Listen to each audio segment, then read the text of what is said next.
ఈ రోజు వీడియోలో గోధుమ పిండితో పకోడీలు ఎలా తయారు చేసుకోవాలో చూద్దాం. వీటిని మనం చాలా సింపుల్గా తక్కువ టైంలో ప్రిపేర్ చేసుకోవచ్చండి. అలానే టేస్ట్ కూడా చాలా బాగుంటాయి అన్నమాట. కరకరలాడుతూ చూడండి ఎంత బాగున్నాయో కదా చూడటానికి. మనం రెగ్యులర్గా శనగపిండితో పకోడీలు చేస్తూనే ఉంటాం కదండి. ఒకసారి ఇలా కూడా ట్రై చేయండి, చాలా బాగుంటాయి. ఇప్పుడు ఈ పకోడీలు ఎలా తయారు చేసుకోవాలో చూద్దాం. Welcome back to our channel Ishani vlogs. అందరు ఎలా ఉన్నారు, బాగున్నారా?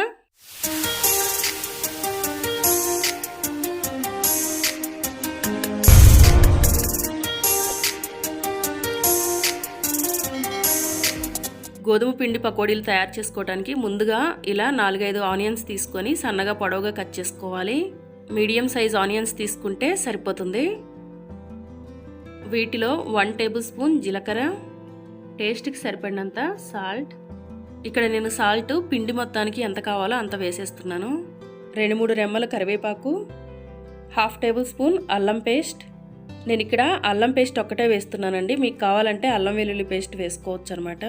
2-3 గ్రీన్ చిల్లీ ఇలా చిన్న ముక్కల్లా కట్ చేసి వేసుకోవాలి. మీరు తినే కారాన్ని బట్టి గ్రీన్ చిల్లీ ఇంకొంచెం ఎక్కువైనా వేసుకోవచ్చండి. 1/2 టేబుల్ స్పూన్ కారం వేసుకోవాలి. 1/2 టేబుల్ స్పూన్ పసుపు వేసుకోవాలి. ఇప్పుడు ఆనియన్స్ మొత్తాన్ని కూడా గట్టిగా ప్రెస్ చేస్తూ బాగా కలుపుకోవాలి. ఇలా ఆనియన్స్లో నుంచి వాటర్ మొత్తం కూడా బయటకు వచ్చే వరకు ఇలా గట్టిగా ప్రెస్ చేస్తూ కలుపుకోవాలి. మీకు కావాలంటే వీటిలో కొంచెం కొత్తిమీర అలానే ధనియాల పొడి కూడా వేసుకోవచ్చండి. నేనైతే వేయటం లేదు.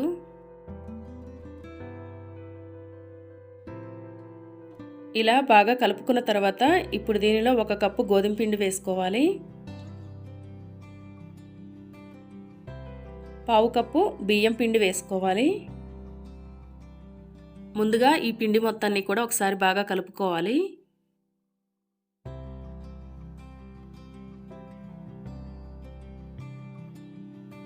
తర్వాత కొద్దిగా వాటర్ యాడ్ చేసుకుంటూ పిండి మొత్తాన్ని కూడా మనం పకోడీలు వేసుకునే పిండిలా కలుపుకోవాలి.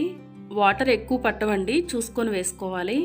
ఇలా కొద్దిగా వాటర్ యాడ్ చేసుకుంటూ పిండిని గట్టిగా కలుపుకోవాలండి. మరీ లూజ్గా కలపకూడదనమాట. చూస్తున్నారు కదండి, పిండి ఇలా గట్టిగా కలుపుకుంటే సరిపోతుంది.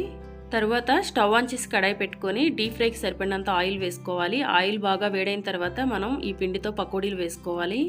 ఫ్రెండ్స్, మీరు ఫస్ట్ టైం మన ఛానల్ని చూస్తున్నట్లయితే ప్లీజ్ ఛానల్ని సబ్స్క్రైబ్ చేసుకోండి. అలానే పక్కనే ఉన్న బెల్ బటన్ని క్లిక్ చేసి ఆల్ అనే ఆప్షన్ని క్లిక్ చేయండి. ఇలా చేయడం వల్ల నేను ఏ వీడియో పోస్ట్ చేసినా కూడా మీకు వెంటనే నోటిఫికేషన్ వస్తుంది. ఇలా అన్ని పకోడీలు వేసుకున్న తర్వాత వెంటనే గరిటతో కదిలించకుండా కొంచెం ఇలా ఫ్రై అయిన తర్వాత రెండో వైపుకి తిప్పి వేసుకోవాలి. పకోడీలు రెండు వైపులా కూడా బాగా ఎర్రగా ఫ్రై అవ్వాలండి. ఇలా బాగా ఫ్రై అయిన తర్వాత వీటిని తీసి ఒక ప్లేట్లో వేసుకోవాలి. ఇలానే అన్ని పకోడీలని తయారు చేసుకోవాలి.